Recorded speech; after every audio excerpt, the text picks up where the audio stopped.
Hello, Phil Swann here again with another episode of Together, looking at well-being, good mental health, and the Christian hope.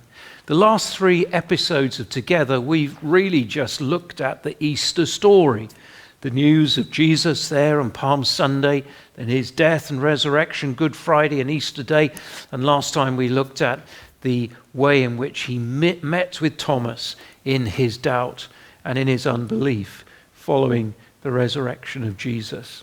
We've been doing this because these things are so important and we really want you to hear about them and to think about them afresh. So today and lastly, we're going to look at what happened to Peter. Now, Peter was a fascinating disciple. He was a fisherman, a no-nonsense man.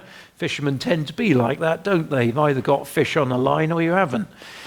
And Peter, when we read the Gospels, is the one who often speaks up for the disciples. He's the bold one. He's the strong one. And yet, when it came to the death of Christ, we see all his confidence, all his self-belief come crashing down. Life can be like that sometimes, can't it? We can make promises to ourselves, to one another. And then a situation happens and those promises are put to the test. And in the crucible of life, we can fail the test. Peter failed the test. They'd arrested Jesus. They dragged him off before the chief priests. They held a kind of kangaroo court in the middle of the night. The whole thing was rigged, designed to find him guilty and to cart him off before Pilate, who would have him executed. Peter has the courage at least to follow from a distance, and so we find him in a courtyard outside the place where Jesus is being brutally interrogated. And while he is there, 3 times he's asked in different ways whether or not he is a follower or friend of Jesus.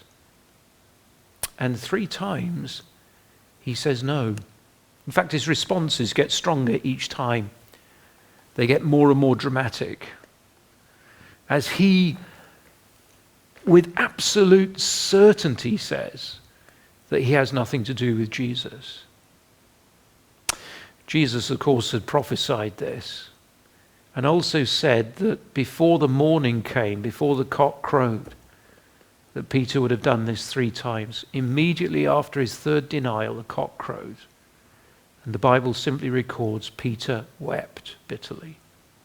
He came face to face with the man he really was. And life can do this, can't it? We can make bold claims. We can hope that we are the kind of person that we want to be. And then when the test comes, we fail. And we can fail spectacularly. What is wonderful is what takes place a short while afterwards. When Peter and his friends are in a boat fishing and they've not caught anything. And there's a stranger on the seashore and he calls out and tells them to throw their nets over the other side of the boat, and they do. And suddenly the nets are filled to bursting with fish, and Peter realizes who it is. It is the Lord. It is Christ. Eventually the disciples in the catch of fish are brought ashore and they have breakfast together on the shoreline. And then Jesus turns his attention to Peter and he asks him a penetrating question. Do you love me? At this point it seems that there is a broken relationship between Peter and Jesus. Broken relationships can be deeply, deeply painful, particularly when we failed people and we've let them down. And Peter felt a deep sense of shame for having let his Lord down. But Jesus asks him the question, do you love me? It's a relational question. And Peter replies in the affirmative, and Christ asks the question a second time, do you love me? And again Peter affirms. And then a 3rd time Jesus asks, do you love me? And Peter, in all honesty, says, Lord, you know my heart. The fascinating thing about this incident is that Peter had denied Jesus 3 times. And then Jesus then gives 3 opportunities for Peter to reaffirm his love for Christ.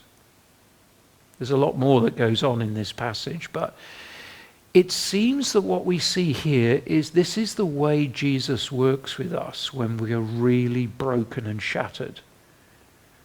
He meets us in our point of need, and he knows perfectly how to rebuild Peter, to reconstruct him, and ultimately recommission him as he tells him to feed his sheep. Jesus understands your brokenness, and he has power to heal and to restore. It may not necessarily make all our human relationships right, but he is able to come to us in our weakness and distress, and to meet us, and to minister to us, and to bring to us healing that only he can bring. I wonder what distress you're carrying today. What distress am I carrying? We must bring it to Jesus Christ. That's the invitation of the Gospels, to cast all our care upon him because he cares for us.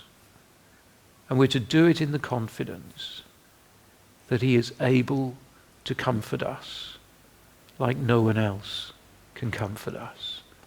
May you find comfort today in bringing your concerns to Jesus Christ. God bless you.